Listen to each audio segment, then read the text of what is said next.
Welcome, my Love Light Lifers. Nattie Tee here, your vibrational coach, and today we are covering manifestational tips for Gemini. So even if you are not a Gemini, maybe you've just got it in your chart, maybe you don't even know what's in your chart, but you have these particular personality traits. So that is versatile, expressive, curious, and kind. If they sound like you, you're in the right spot, and we're going to talk about how to use those personality traits to manifest faster and more easily. Let's get into it.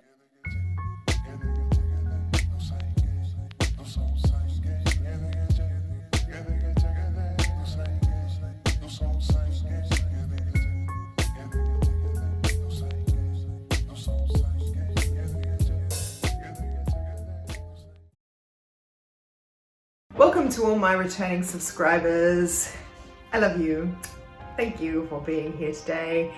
And if you're just turning up, thank you for turning up as well. And I appreciate you. Make sure that if you're enjoying this stuff, that you hit that subscribe button, hit the bell. We want to get into these manifestational traits today. We're talking about being versatile, expressive, curious, and kind. Being versatile means being adaptive. Going with the flow is the key to manifesting with your versatility.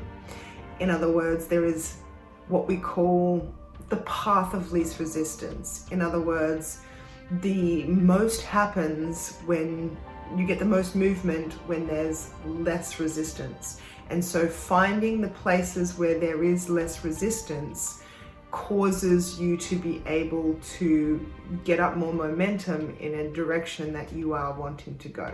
For example, water running down a mountain, as long as the water flow is consistent, it will get to the bottom of the mountain every single time, as long as there's enough water. Why? Because it finds the path of least resistance. It doesn't just get to a rock and go, well, I can't go any further, I'm just going to sit here. It goes around the rock. Which way does it go around the rock? Well, it just depends on where there's less resistance. And this is kind of what you want to apply to yourself when you are trying to manifest and create. In fact, I think it was Bruce Lee who said, be like water.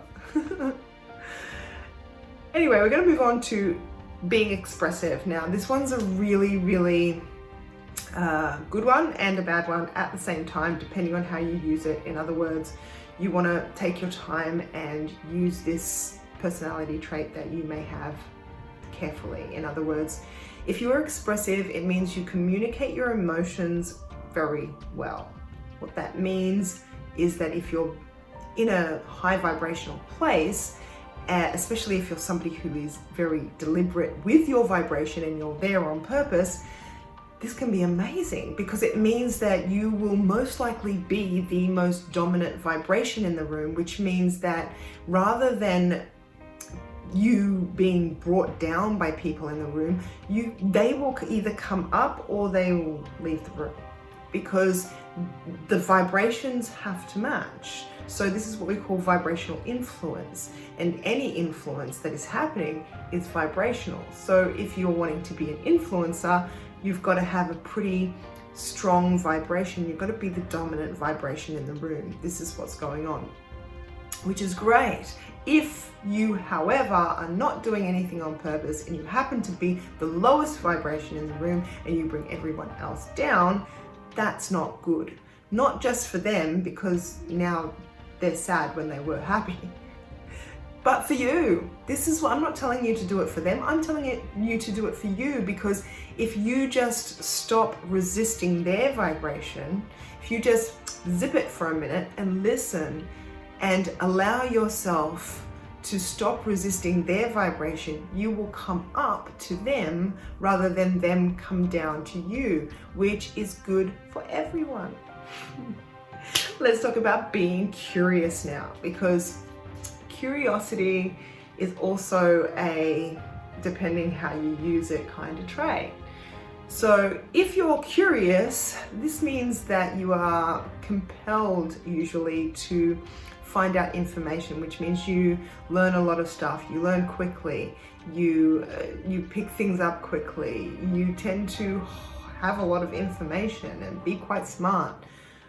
But the problem is that being curious about, for example, how to get a higher vibration, how to be in alignment more, how to meditate, how to create deliberately, how to be self-empowered, how to start a business. Things that are really good for you and positive and directions you want to go. But if you've got this trait, you know that's not how it always works. Sometimes you get really curious about stuff you don't want to know about. In fact, there's a particular form of curiosity called morbid curiosity. And basically, morbid curiosity is the kind of curiosity that slows down as you're driving along just to see that car crash, just to see if anyone's dead on the side of the road. You don't want to see that.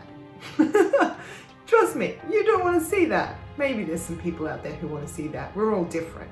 But the point that I'm getting to is not all curiosity is going to lead you where you want to go. And you can use your curiosity, not just use it, you can tune it.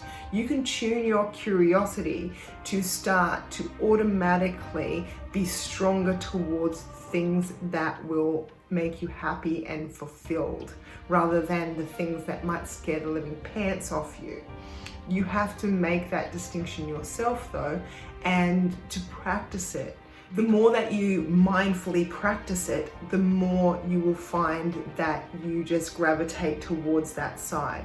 In other words, if you're already like curious about stuff, like I want to know what's happening in the neighbor's life, doesn't matter. It's not productive for you. It's not helping your life.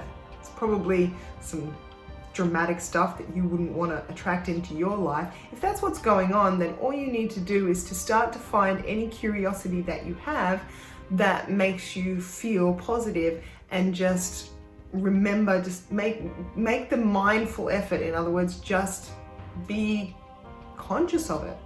Be conscious of where you are digging for answers and clues and information, and what you expect to find there, because it's not a surprise when you find out that the neighbor's husband is cheating on her and now you have to have morning brunch with her. Okay? It's not a surprise because you were sticky beaking. You were sticky beaking into somebody else's life. You knew it wasn't the thing to do. And so now you found out something you didn't want to know. And that's what you were looking for, wasn't it? Something juicy. Let's quickly jump on to being kind. Being kind is an amazing trait for a human being. And of course, it's not just Geminis who are kind. There are lots of people who are kind. But how to use this to manifest is something that you can in fact do. What you need to do is to not get jaded. That sounds a little weird. What I mean is that sometimes we hold back our kindness because we don't want to be used. Sometimes we get jaded because we're too kind to people and they use us as doormats and they don't respect us. The idea with kindness is that being kind feels good. Being kind helps people around us to feel good. It's not the kindness that is the issue. It is the boundaries, the healthy boundaries that we need to have. You need to, if you're a kind person, which I think everyone really is, deep down, you just have to have healthy boundaries, and that just comes from listening to yourself and making your desires more important than the people that you're being kind to. In other words, don't be kind because you're feeling crap right now and you know being kind to this person will make you feel better. Be kind because you like being kind. And when somebody says, can you help me move on Saturday, and you know that you've got other work to do, you've got to do your taxes, otherwise the tax man is going to come and get you, you do what you need to do. Be able to say no. I hope this has been helpful. I will see you tomorrow.